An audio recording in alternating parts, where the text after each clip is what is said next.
Once upon a time, on a warm and sleepy afternoon, a little girl named Alice sat by a riverbank with her sister. The sun was soft, and the day felt long and quiet. Her sister was reading from a big book, but Alice found it rather dull, with no pictures or conversations to spark her imagination. She began to feel very, very drowsy, almost drifting off to sleep herself.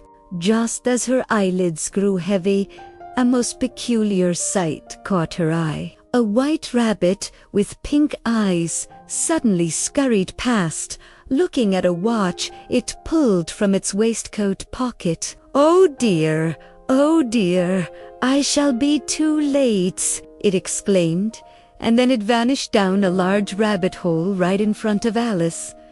Curiosity, a gentle whisper in her mind, nudged her to follow. Without a moment's hesitation, Alice tumbled down after the white rabbit, a long, long way down. She fell so slowly, past shelves filled with books and maps, and even jars of marmalade. It felt like she was floating more than falling, a soft descent into the unknown.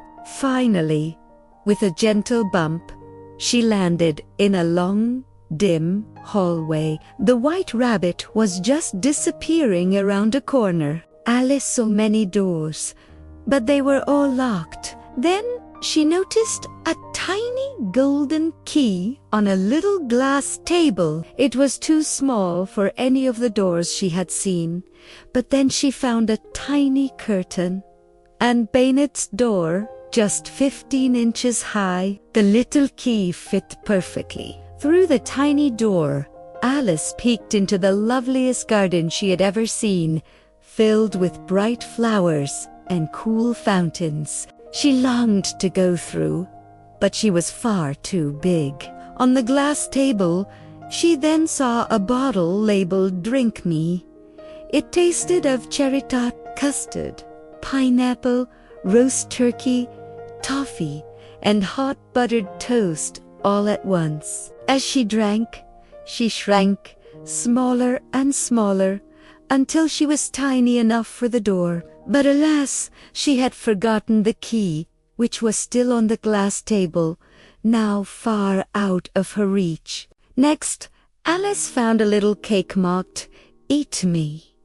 When she ate it, she grew and grew until her head touched the ceiling. She was so big she began to cry, and her tears formed a great pool on the floor. Just then, the white rabbit returned, looking for his gloves and fan. Startled by the giant Alice, he dropped them and scurried away. Alice picked up the fan, and as she fanned herself, she began to shrink again, right down into her own pool of tears. She floated about in the salty water, and there she met a mouse, a dodo, a lory, and an eel. They all swam to shore and tried to get dry with a very silly race called a caucus, which ended with everyone feeling warm and dry and winning a prize. As she wandered further, Alice encountered the caterpillar, sitting on a mushroom and smoking a hookah. He spoke in a slow,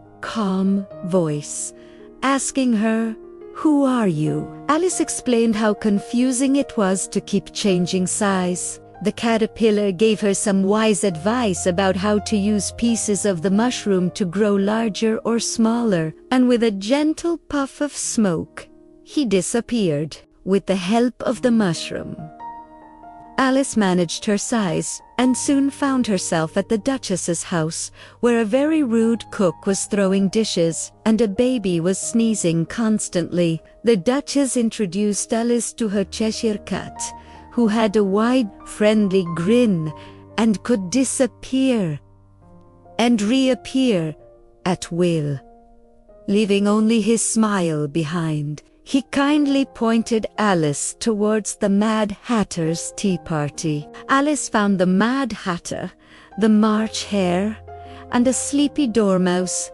having a very peculiar tea party. There was always tea, but no one ever had time to wash the cups. They asked riddles with no answers and told stories that never quite made sense. It was all very silly and wonderfully nonsensical. The dormouse kept falling asleep and waking with a start, murmuring about trees. Later, Alice stumbled upon a beautiful garden where 3 gardeners, shaped like playing cards, were painting white roses red for the Queen of Hearts. The Queen was a formidable sight, marching about and shouting off with their heads. For the smallest offense, Alice found herself playing a strange game of croquet with flamingos for mallets and hedgehogs for balls. It was all very confusing, as the animals kept wandering off. Finally,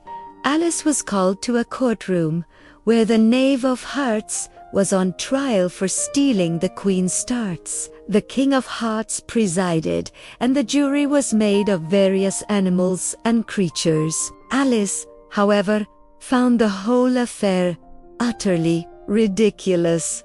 The evidence made no sense, and the Queen kept demanding sentences before the verdict. As the King declared a silly rule, Alice suddenly felt herself growing larger and larger.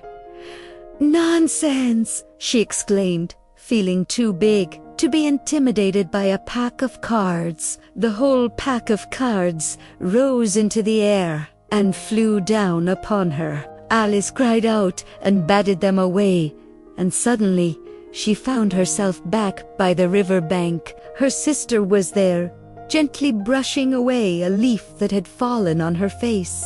"Wake up, dear Alice," her sister said. "You've been asleep for so long." Alice sat up, still a little sleepy, and recounted her amazing dream.